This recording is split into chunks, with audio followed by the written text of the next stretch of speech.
resultado antecipado desse plano era que, na visão profética, a lei iria adiante, como, diria Paulo, como um aio. Iria adiante até as nações. Ou as nações subiriam até Israel para prendê-las. As nações aguardavam pela lei e pela justiça do Senhor, que naquele momento estavam atreladas a Israel, conforme Isaías 42:4.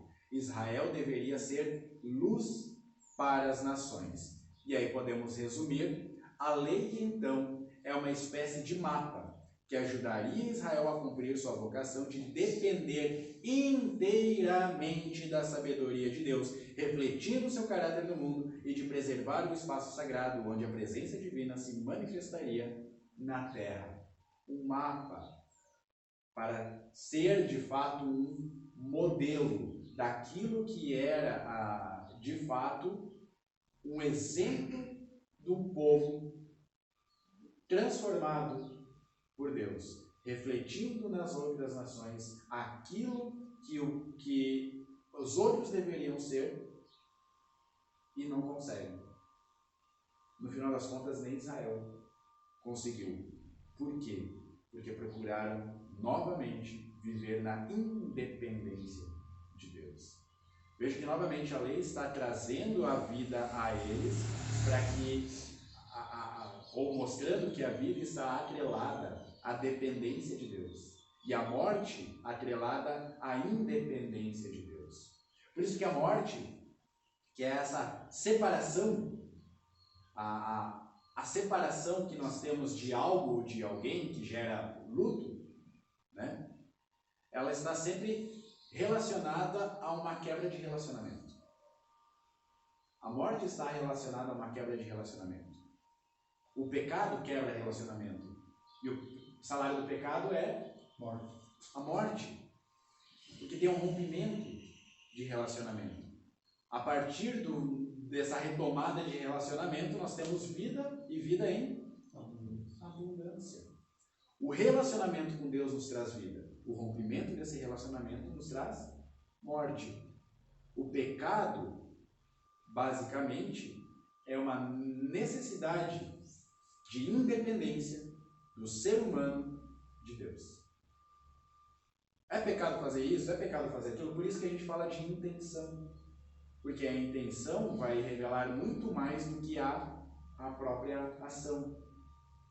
Eu posso agir bem com intenções más, posso agir mal com intenções boas. Né? Diferente daquela frase habitual, né, de boas intenções o inferno está cheio, as boas intenções, muitas vezes, não vou dizer sempre, revelam que, na verdade, nós estamos nos aproximando de Deus. Podemos fazer coisas erradas, tentando fazer a coisa certa. Tivemos alguns conflitos essa semana, mas na intenção de fazer a coisa certa, muitas vezes a gente acaba fazendo alguma coisa, né? Até comentei daquele outro rapaz lá de São Bento, né? A gente acaba fazendo alguma coisa errada. E isso é um problema? Aí vai depender de quanto mais nós nos aproximamos de Deus. Então, a lei ajudaria Israel a cumprir a sua vocação de depender inteiramente da sabedoria de Deus, refletindo seu caráter no mundo e de preservar o espaço sagrado onde a presença divina se manifestaria na terra. E aí, para finalizar, a vocação. Tão importante quanto Israel ter sido salvo de uma realidade é que Israel foi salvo para outra realidade. Então, muito além de alcançar um livramento, o objetivo de herança, né, de morada eterna com Deus, então, saindo de, mas também temos um para um objetivo.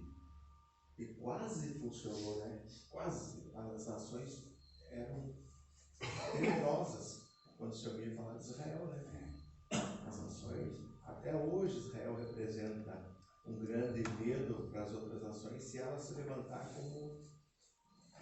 E aí a gente vê o quanto que Cristo cumpre perfeitamente esse propósito, se tornando luz para as nações, de tal modo que nos alcançou aqui em Rio Negrinho.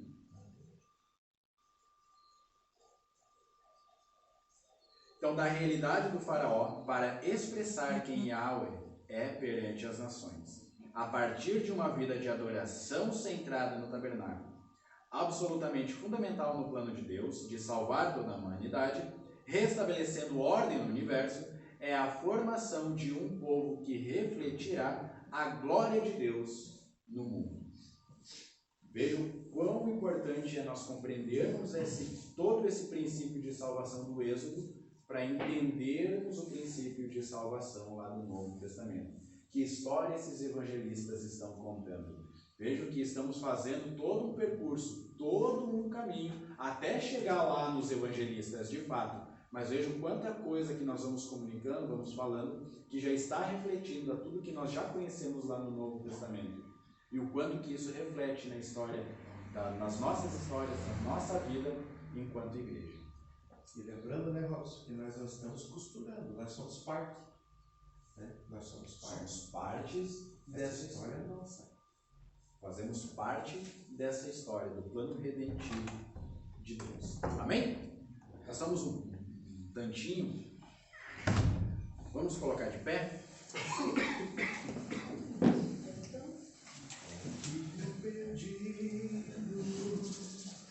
Volta arrependido, com os pés feridos, de tanto andar, viveu nesta vida tantas fantasias, não teve alegria, só desilusão. Vendo o pai alegre chorou, vendo o pai alegre abraçou, o seu filho voltou e um banquete a ele entregou. Senhor nosso Deus e Pai, mais uma vez nós te louvamos, nós te glorificamos por essa rica oportunidade que o Senhor mais uma vez nos concede, Pai, de aprendermos mais de Ti, de estarmos reunidos, ó Deus,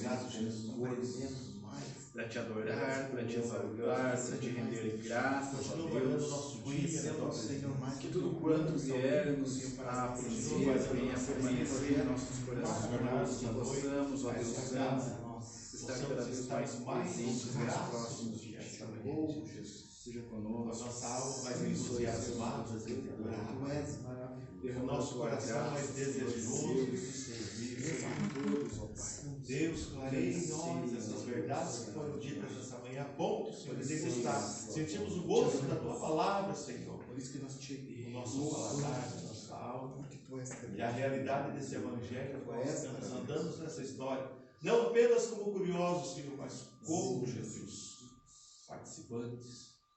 Como Jesus, os próprios vivenciadores dessa história, não como apenas aquele que apenas está assistindo, Senhor, mas degustando cada passo, cada caminhada, a cada dia nessa evolução da Tua palavra em nosso coração, que nós possamos sentir a Tua presença maravilhosa, que possamos ser gratos, Senhor, por cada um dos companheiros de batalha que aqui estão, que nos fazem com que essa caminhada nos torne, Jesus, mais sadias, mais leves, compreendendo o Teu amor derramado, Senhor, lá da cada um de nós, pelas Tuas mãos. Amém.